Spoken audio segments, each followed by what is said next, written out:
Hai semua, selamat datang ke YouTube channel SM Collector. Untuk hari ini kita nak unboxing Beyblade Burst Buster Excalibur keran Takara Tomy. Check it out. Buster Excalibur merupakan Beyblade yang berasal daripada siri Beyblade Burst Turbo. Pertama kali muncul pada episod 17, Sword of the Legendary Armor. Beyblade berwarna merah ini dimiliki oleh Xavier Bogart.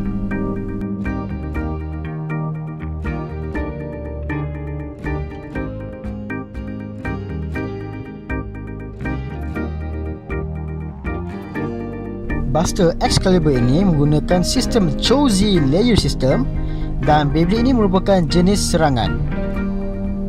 Dari segi rekaan Beyblade ni, SM Collector memang suka. Dia ni warna combination merah, biru dan gold ni memang sangat serasi.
Di tengah-tengah ni, nampak tak bentuk pedang ni? Ini sebenarnya besi.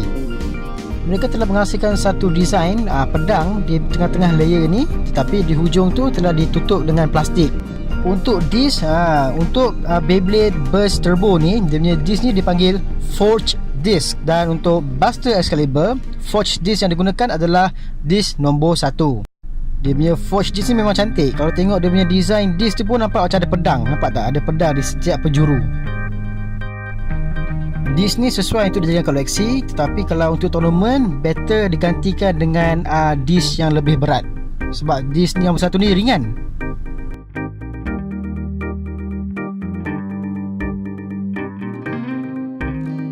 Yang best dengan layer ni, dekat depan pedang ni dia boleh memanjang.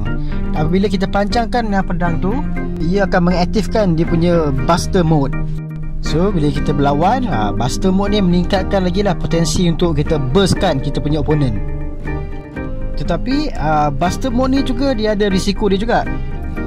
Apabila kita mengaktifkan Buster Mode, Buster Excalibur ni dia dah jadi tak balance. So ini akan meningkatkan risiko pengurangan stamina Beyblade ni. Dan boleh buat Beyblade ni burst jugalah.